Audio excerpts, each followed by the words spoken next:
Companheiros, não tenho programa de caráter político. Não posso prometer e sim afirmar que as reivindicações de direitos dos trabalhadores são também os meus. Portanto, comprometo a defendê-los como venho fazendo até hoje. O momento atual para o trabalhador é de suma importância e gravidade. Nosso voto nas eleições de outubro virão colocar os trabalhadores em melhor ou pior situação.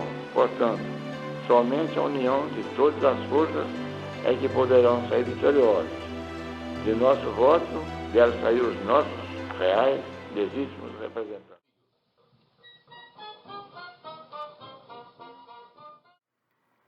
Clodsmith Riane nasceu a 15 de outubro de 1920 numa pequena cidade ao leste da zona da Mata Mineira, chamada Rio Casca. Era filho de trabalhador ferroviário, também sindicalista e descendente de imigrantes italianos. Logo cedo veio para Juiz de Fora e, desde a mais tenra idade, começou a trabalhar. Trabalhou inicialmente vendendo doces que a sua mãe fazia para a vizinhança e conseguir, assim, alguns trocados. Mais tarde, seu pai, preocupado em lhe conferir um ofício, o inscreveu no curso de tipografia, ele se tornou tipógrafo. Mais tarde, ele vai trabalhar como açougueiro, no açougue, e depois vai aprender um outro ofício, que é o ofício de sapateiro. Eram perspectivas únicas para as classes trabalhadoras naquele período. Era aprender um ofício e continuar a sina de ser trabalhador. Aos 13 anos de idade, Riane consegue um emprego numa fábrica grande, na ocasião em Juiz de Fora, que era a Companhia Moraes Sarmento, companhia de fiação e tecelagem. Como ele tinha apenas 13 anos, seu apelido era Garoto, então ele era tratado, inclusive pelos chefes, de senhor Garoto. Também no futebol, que era uma atividade que ele gostava de praticar, ele era conhecido como Garoto. Conforme previa a legislação varguista, porque nós já estamos no ano de 33, toda empresa que tivesse mais que 100 empregados teria que ter uma escola para esses empregados, porque havia muitas crianças trabalhadoras. Então, essa escola Moraes, havia escola na Companhia Moraes Sarmento e é lá que Riane frequenta. Depois do seu irmão, que trabalhava numa empresa maior, a Companhia Mineira de Eletricidade, que era uma empresa que fornecia iluminação pública para Juiz de Fora e também atuava no setor dos bondes elétricos, dos carris urbanos. Então o irmão vai indicá-lo, ele vai começar a trabalhar na Companhia Mineira de Eletricidade em 1936 e lá vai se aposentar em 1983, quando essa companhia já tinha deixado de ser municipal e tinha sido agregada ao que hoje é a CEMIG. Foi em sua vizinhança, na juventude, que conheceu o amor da vida dele, que seria sua esposa durante toda a vida dela, que é Norma Geralda. Eles tinham idades aproximadas. Quando eles se casaram, ele tinha apenas 20 anos, caminhando para 21, ela 19, indo para 20. Então era um casal muito jovem, e que era comum na época. E ele conta nos seus relatos pessoais que não tinha muito dinheiro. E por essa razão ele teve que financiar a compra de um terno e também financiar ou fazer por si próprio as primeiras decorações da casa deles. Inclusive ele conta em seus depoimentos que nas bodas de prata deles, eles tiveram que comemorar no batalhão da Polícia Militar porque ele se encontrava preso. Riane e Norma Geralda tiveram 10 filhos, 5 meninas e 5 meninos. Riane sempre se ressentiu do período em que ele passou longe da família, não só nas ocasiões em que ele atuava na vida sindical, o que lhe impunha uma série de viagens e compromissos, como também no período em que ele esteve preso, período este em que a sua família viveu muitas dificuldades. No entanto, a vida dele com Norma é narrada por ele como tendo sido muito feliz, e seu apoio foi fundamental para que ele tivesse essa carreira tão importante na luta pelos trabalhadores, na luta pelo direito dos mais oprimidos. Ele chega a se lamentar que, quando ele esteve nos Estados Unidos por 3 meses, fazendo um curso na condição de vice-presidente da CNTI, ele teve que deixar Norma grávida e com outros filhos sozinha em casa, fora o período da prisão, onde ele teve que se afastar definitivamente durante um bom tempo, e isso a sobrecarregou com uma série de tarefas, né, na criação daqueles 10 filhos. Bom, em 1947, ele ensaia, então, os seus primeiros passos na vida política, militando em uma campanha eleitoral para a prefeitura de Juiz de Fora. Em 1950, ele se filia ao PTB, Partido Trabalhista Brasileiro, né, e tem sua candidatura a vereador lançada por companheiros do movimento operário. No entanto, como ele se recusa a apoiar os candidatos locais a deputado estadual e federal, ele é impedido de disputar pelo PTB e acaba então migrando para o PSP, o Partido Social Progressista. E é por essa legenda que ele se torna oficialmente candidato, sempre com o apoio do grupo que o lançou originalmente. E nesse pleito, embora tenha tido uma votação significativa, ficando ali entre os 11 candidatos mais votados no município, ele não foi eleito. Isso porque o PSP não atingiu o coeficiente eleitoral que permitisse eleger candidatos. De todo modo, o Riani passou no teste eleitoral, sendo que seus votos foram provenientes, sobretudo, dos setores populares, como ele sempre fez muita questão de frisar. Bom, nesse ponto, acho importante mencionar que nas memórias de Riani, a sua relação com as bases é frequentemente reiterada, o que denota uma valorização muito significativa por parte da liderança em relação àqueles que ele se propõe, não é, a representar. Nesse mesmo ano, de 1953, né, ano em que ganha corpo no plano nacional as discussões em torno da Lei Orgânica da Previdência Social, o Riani participa do primeiro encontro sindical de Minas Gerais para o estudo sobre a Previdência Social e é escolhido para representar Minas no primeiro Congresso Brasileiro de Assistência e Previdência Social. Nesse evento, ele foi eleito pelo plenário membro da Comissão Permanente de Formalização do Anteprojeto da LOPS, né, da Lei Orgânica de Previdência Social. Sobre a luta pelo incremento, né, do salário mínimo em 1954, o Riani foi indicado pelo então ministro do Trabalho, João Goulart, para integrar a Comissão do Salário Mínimo de Minas Gerais.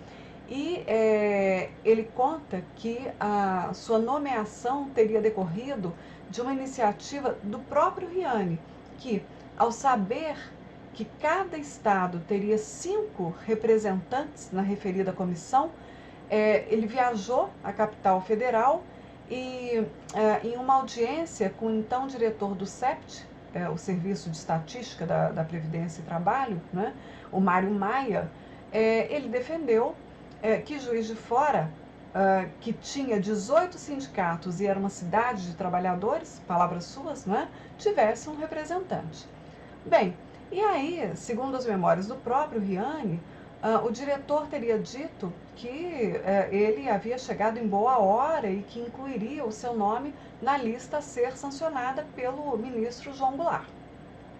O Riani falou, não, peraí, né, não é bem assim, eu preciso submeter a proposta ao escrutínio né, dos meus pares, enfim, das minhas bases. Então, do gabinete do diretor, ele teria feito uma ligação telefônica para Juiz de Fora, pedindo para que fosse convocada uma reunião com vários sindicatos para discutir o assunto, e que ele estava, então, chegando em Juiz de Fora em poucas horas.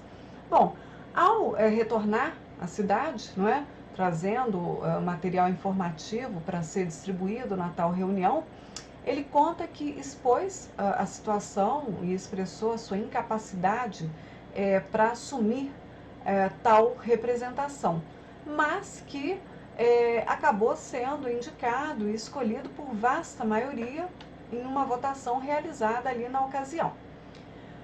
Bem, como ele se considerava incapaz de tratar de tema de tamanha complexidade, ele solicitou e obteve uma assistência jurídica, né, de um advogado sindical. E aí é interessante notar que na reunião para a escolha do representante de Juiz de Fora na Comissão do Salário Mínimo, o então presidente do Sindicato dos Gráficos e ex-vereador colocou o seu nome à disposição. No entanto, embora fosse reconhecidamente mais qualificado que o Riani para debater o assunto, ele foi preterido em favor de Riani, em seu pleito aí de representar Juiz de Fora naquele fórum. O período 1945-1964 é um dos períodos mais luminosos da história da classe trabalhadora brasileira.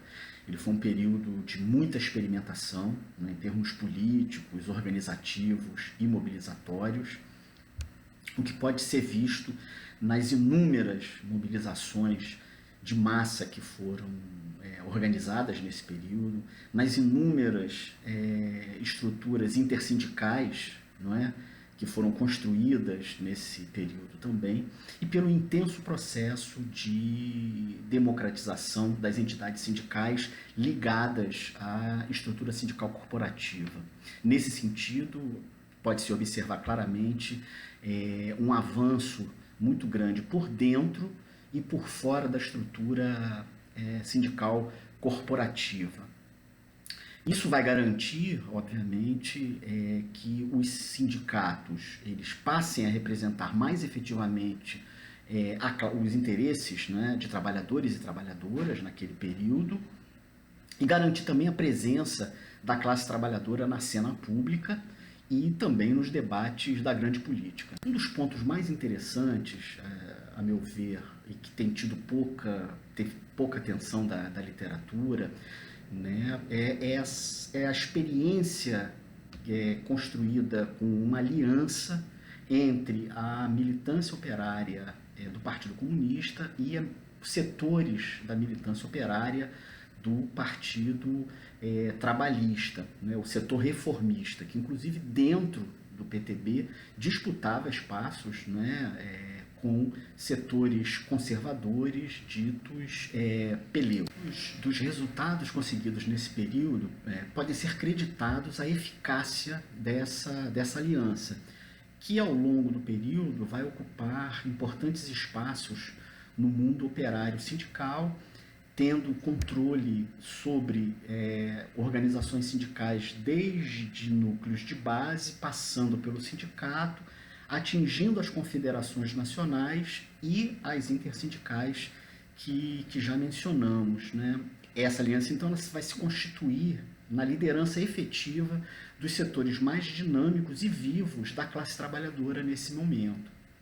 A aliança, obviamente, não acabava com as disputas e tensões entre os setores, né, entre os dois polos que a constituíam.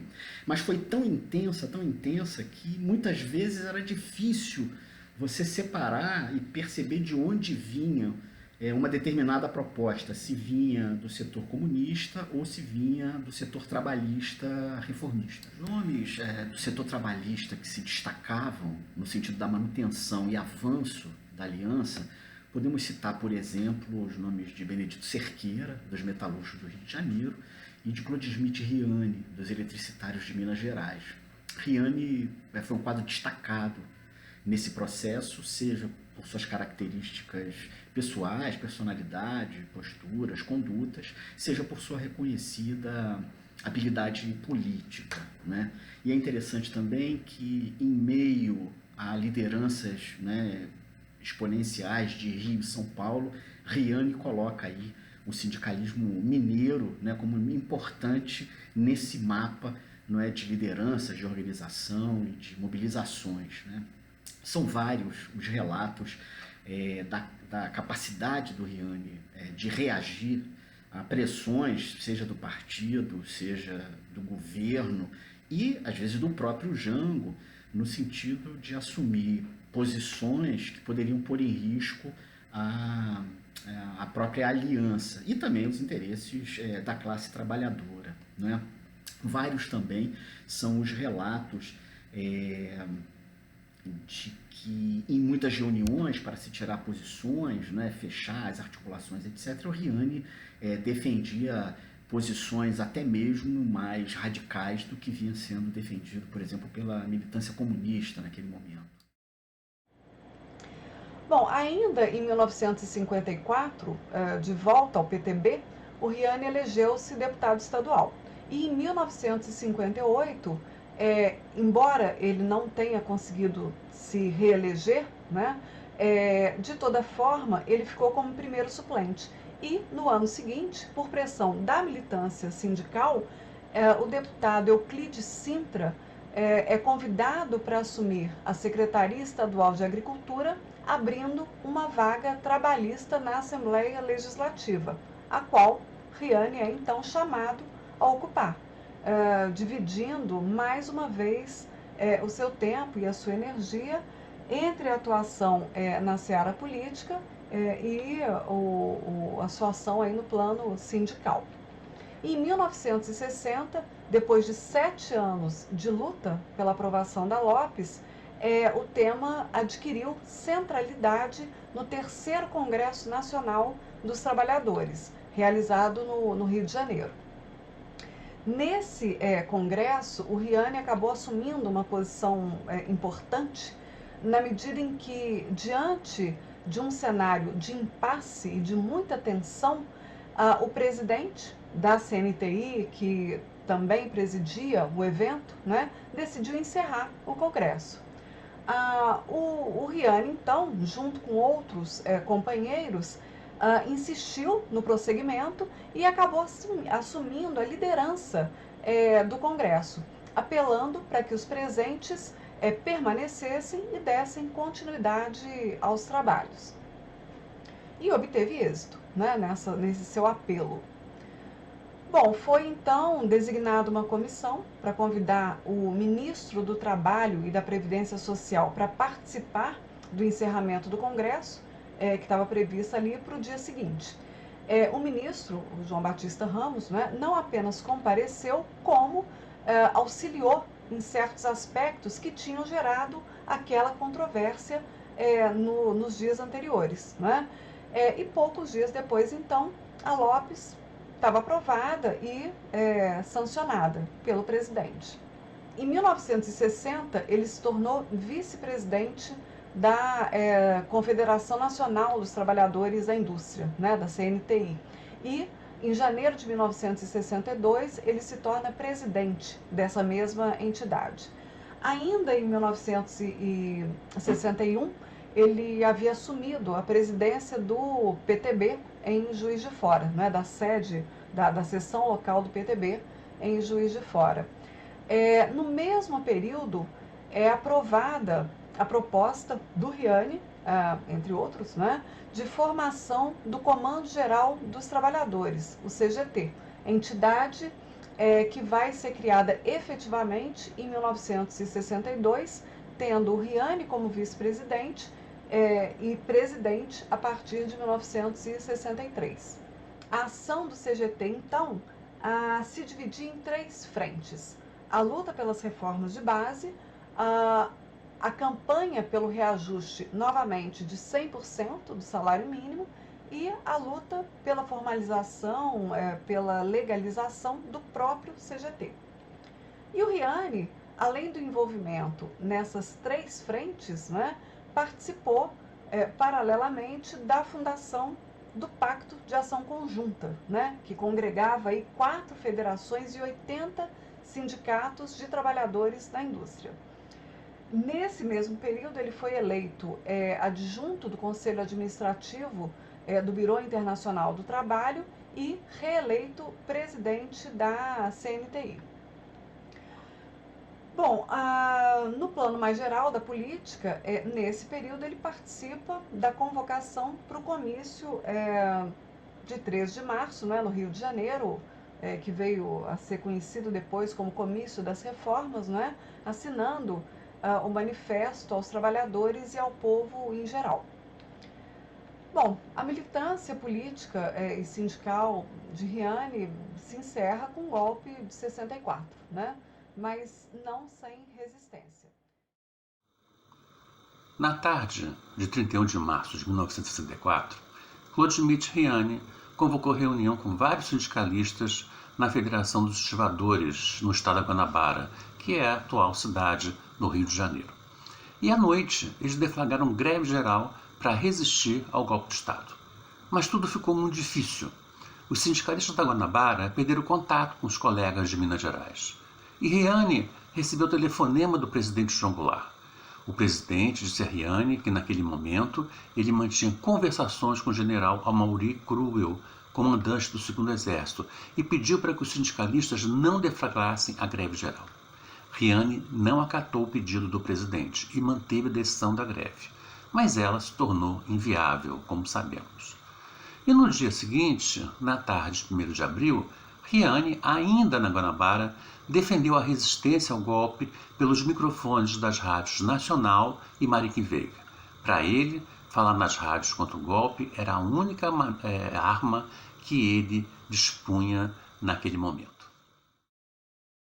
E quando terminou de falar, as rádios foram invadidas pelos soldados. Ele conseguiu escapar. A cidade, na verdade, estava tomada pelas polícias civil e militar do estado, a mando do governador Carlos Lacerda. Os mais procurados eram os sindicalistas, líderes estudantis e parlamentares e militantes de esquerda. No dia 4 de abril, o golpe estava consolidado. Riani não tinha mais nada a fazer e ele então partiu para Juiz de Fora. Ele mesmo dirigiu o automóvel.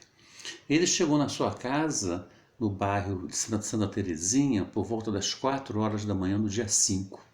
Não havia policiais naquele momento, mas até no dia anterior havia homens da Polícia do Exército, da Polícia Militar e da Polícia Civil esperando ele chegar. Ao amanhecer, Riani, junto com o pai e o filho, foi à missa. Quando o padre foi ao púlpito fazer o sermão, Riani se retirou. Ele sabia que o padre iria chamá-lo de comunista e ele não queria revidar com a igreja cheia. E da igreja ele foi com o filho até o quartel da 4ª Região Militar se entregar. Os soldados ficaram surpresos ao vê-lo. E Riani ficou muito decepcionado quando, dentro das instalações do quartel, presenciou várias pessoas atuando como informantes dos militares. Ele foi levado até um tenente-coronel que logo foi exigindo que ele assinasse uma carta confirmando que Goulart e Brizola eram comunistas. E Riani se recusou a assinar a tal carta. Daí ele foi enviado para os fundos do quartel, onde já estavam várias outras pessoas presas. Os soldados, sob o comando de um oficial, insultavam freneticamente todos eles. E a seguir ordenaram que eles ficassem de frente ao muro com as mãos na parede. E esses soldados, com seus coturnos, começaram a chutar os tornozelos das pessoas. Ao final, todos estavam com os tornozelos sangrando. Riani ainda recebeu 2 socos nos rins, o que causou nele uma dor profunda. A seguir, todos foram levados a um caminhão militar e seguiram para Belo Horizonte. No caminho, os soldados receberam um lanche, fora pão com salame. E um dos soldados pôs a baioneta de lado, partiu o sanduíche ao meio e ofereceu metade a Riani. Há um depoimento do Riani que ele disse o seguinte, que naquele momento ele chorou, emocionado com a atitude do soldado. Um ato interpretado por ele como de dignidade e de solidariedade. Os militares no poder deram início à chamada Operação Limpeza, que não se tratava apenas de prender pessoas e caçar mandatos seletivos, mas também manchar reputações. Um dos mais atacados foi Claude Schmitt Riani. A imprensa, sobretudo a imprensa de Minas Gerais, a de Juiz de Fora em particular, estava repleta de acusações caluniosas contra ele. Riani era descrito como agitador, pelego, comunista, subversivo. No dia 7 de abril, a Assembleia Legislativa de Minas Gerais cassou seu mandato de deputado estadual. Eu lembro que Riani, além de presidir o Comando Geral dos Trabalhadores, era também deputado estadual pelo PTB de Minas Gerais. O ato institucional de 9 de abril suspendeu seus direitos políticos. ele foi o 11º da lista de caçados. Riane também foi indiciado em inquérito policial militar pela Lei de Segurança Nacional. Em 1965, ele foi condenado pelo Superior Tribunal Militar a 17 anos de prisão, cujo motivo era o quê? Ser sindicalista. No ano seguinte, seus advogados entraram com recurso e a pena foi reduzida para 10 anos. Em 1968, com novo recurso, a pena foi novamente reduzida para 1 ano e 2 meses, lembrando que Riane já estava preso desde abril de 64. Depois, foi novamente condenado, acusado injustamente de corrupção. Foi mais 1 ano e 6 meses de detenção. Essa foi a época do arbítrio judicial. Riane não escapou da violência e da prepotência da ditadura militar. O sindicalista trabalhista sofreu com as injustiças, os maus tratos, as calúnias e os anos preso sem ter cometido crime algum. Quando a gente acompanha os depoimentos de Riane, a gente percebe que esses depoimentos são escritas sobre si. É uma memória que ele produziu sobre si mesmo, como acontece com todas as pessoas. E, por meio desses depoimentos, são perceptíveis alguns valores que eu acho importante serem destacados aqui. Um valor que ele sempre ressalta é que ele sempre deu mais importância à vida sindical do que à vida político-partidária. Claro que ele exerceu uma série de cargos políticos. Ele foi deputado, ele trabalhou em campanhas para prefeito, ele se candidatou a vereador, enfim, ele teve uma militância político-partidária, ele foi filiado ao PTB, depois ao PMDB, mas isso sempre foi menos importante para ele, porque o cerne da sua trajetória era a militância sindical. Esse é um valor que está muito presente na memória que ele constrói sobre si mesmo. O outro valor muito importante também é o da simplicidade e da humildade. Ele fala que mesmo quando deputado não possuía carro e seus filhos usavam transporte público ou andavam a pé. Ele fala que tendo, às vezes, um pouco mais de recurso no orçamento familiar, mesmo assim os filhos dele trabalhavam em tarefas que ganhavam muito pouco, porque isso marca a simplicidade do cotidiano, né, da vida de uma família trabalhadora. Então, esse é um outro valor que aparece muito.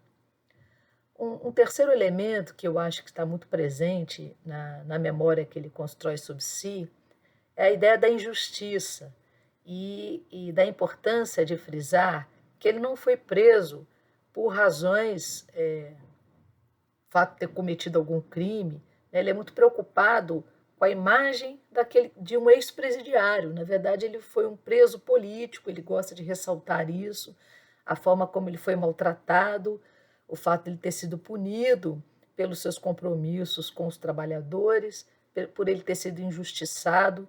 Então, ele é muito preocupado em resguardar uma imagem de uma vida honesta, que de fato foi o tempo inteiro uma vida bastante honesta. Por fim, há uma preocupação muito grande de Riane em preservar a sua memória. Não só ele, como também seus descendentes, seus familiares. Então, ele prestou muitos depoimentos, ele concedeu uma série de entrevistas, ele sempre esteve muito disponível a atender pesquisadores que quiseram construir trabalhos sobre a vida dele, e a própria família construiu um centro de memória com seu acervo, com as suas homenagens recebidas, que foram muitas, com fotos, com documentos que estão disponíveis para pesquisa. Então, sempre houve uma preocupação com a preservação de sua memória. Isso é muito importante, porque não é a memória do indivíduo Riane, é a memória da história do sindicalismo no Brasil, é a memória da luta política no Brasil, é uma memória da ditadura e também dos períodos de democracia, e é, sobretudo, uma memória das conquistas dos trabalhadores por meio de suas lutas, das quais Riane sempre foi um personagem muito destacado.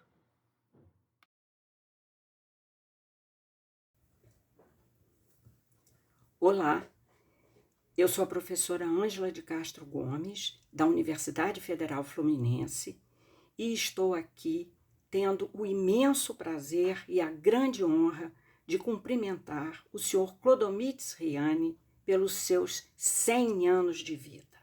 Boa parte desses anos foi dedicada à luta pelos direitos dos trabalhadores no Brasil. O senhor Clodomiro militou em sindicatos, militou na grande Confederação Nacional dos Trabalhadores da Indústria. Numa época extremamente difícil, participou da criação do chamado Comando Geral dos Trabalhadores, uma central sindical quando as centrais sindicais não eram permitidas, e atuou nos anos 60 fortemente, sendo inclusive um parceiro do presidente da República da época, João Goulart. Viajou com ele várias vezes, foi aos Estados Unidos e lutou, nesse momento, pelas reformas de base.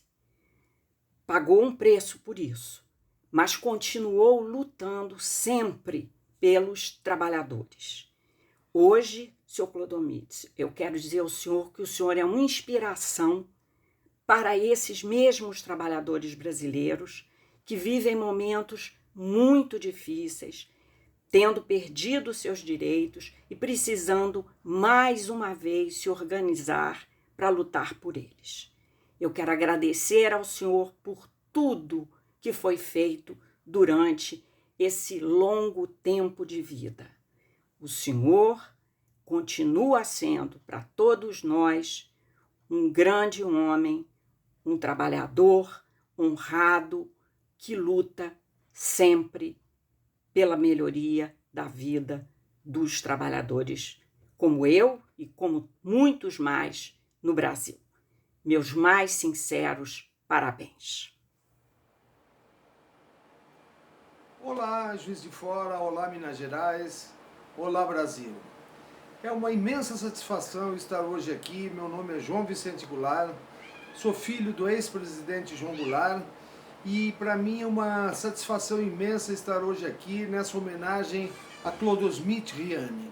Clodomiro Riani foi um grande amigo de Jango, um grande brasileiro e um dos homens que mais representa o sindicalismo brasileiro e representou naqueles momentos de luta, quando dirigente do Comando Geral dos Trabalhadores, criado em 1962, lutou junto com Jango pelo fortalecimento do sindicalismo brasileiro, pelo fortalecimento de que os trabalhadores tivessem junto com eles um instrumento que pudessem enfrentar, não só através das greves, mas através de sua participação política, como o fez Clodomiro quando foi deputado por Minas Gerais. Então, nesse seu centenário, essa longa vida de lutas pelo povo brasileiro, é uma satisfação imensa nós estarmos hoje aqui homenageando, rendendo as nossas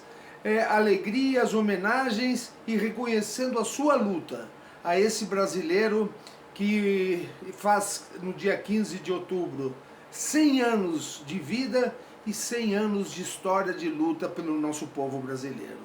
Riani sempre foi um defensor de Jango e das reformas de base, as reformas agrárias, a reforma educacional, a reforma pelo voto de todos os brasileiros, a lei de remessa de lucros, enfim, um nacionalista que esteve sempre ao lado de Jango e após o golpe foi preso por ser amigo de Jango. Parabéns, meu querido Riani, parabéns, mineiros, parabéns a Juiz de Fora de ter um homem brasileiro, um lutador de tanta envergadura, com 100 anos de vida, com 100 anos de história. O meu grande abraço. Eu já tinha ouvido naturalmente falar muito de Clodomiro Riani, desde quando eu era menino, em Santos Dumont, uma cidade vizinha, Juiz de Fora, também operária, ferroviária. O Riani era votado lá, apoiava as lutas dos trabalhadores. Eu já sempre ouvia comentários a respeito dele, desde pequeno, como uma liderança da região, mas também já como um dos principais sindicalistas do país. Mas naquela ocasião não tive o privilégio de conhecê-lo pessoalmente. O que viria a acontecer já na segunda metade da década de 1970, no contexto da relativa abertura política e, sobretudo, do avanço crescente da luta cultural, social, política pela redemocratização do país. E o Riani, que tinha sido um esplêndido sindicalista e dedicou toda a sua vida, né, à defesa da classe trabalhadora, via com muita simpatia e apoiava de um modo muito generoso e muito simples assim as nossas lutas. Ele não era uma pessoa pedante, nem de ficar sempre falando do passado, pelo contrário, ele demonstrava um enorme interesse pelas novas gerações sindicalistas, pelas novas categorias em luta. Aquilo, para ele, significava a vitalidade, a capacidade de superação histórica, né, da classe trabalhadora. Isso tudo somado, acho que configurou para a nossa geração, que não conviveu com ele no pré-64, nem esteve junto com ele nas agruras, né, do imediato pós-golpe. Nós somos de uma geração posterior, mas para nós ele foi uma espécie de mestre implícito. Ele não queria ser professor de nada, não queria ter protagonismo nenhum, mas o modo de ser, não só politicamente, não era só o modo de se comportar politicamente, as bandeiras políticas que defendia, também, claro, né? O seu compromisso de vida com os trabalhadores, mas não era só isso, era muito o seu modo de ser, a simplicidade pessoal, a atenção às pessoas, o interesse pelos mais jovens, uma integridade de vida assim, absoluta, né? Um exemplo de honestidade pessoal, alguém que ensina pelo que é, não pelo que diz, mas pelo que é, pelo modo de se comportar, pelo modo de se inserir, de se relacionar, né? Então eu diria que para a nossa geração ele foi isso.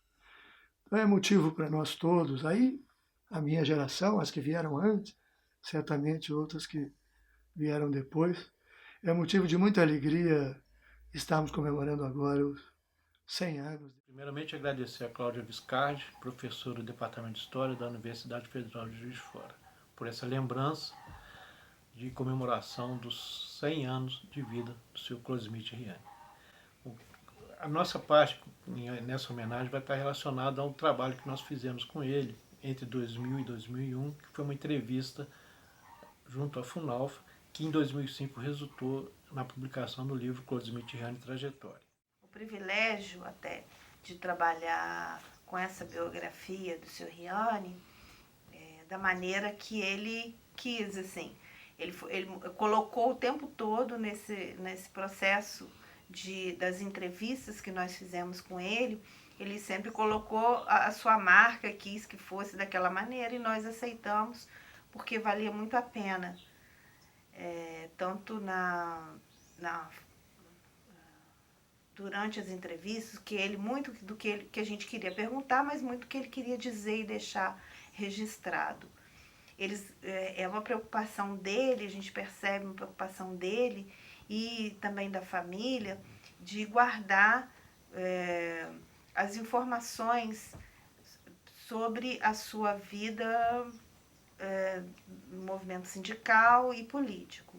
Então, por isso foi feito o centro de memória dele, que é em Juiz de Fora, que reúne documentos sobre sua vida, obviamente, e que merece ser bastante pesquisado e divulgado. Isso graças ao interesse dele e da família, em deixar isso documentado e registrado. Então é isso, então. E viva o Sr. Riani, um abraço grande para ele.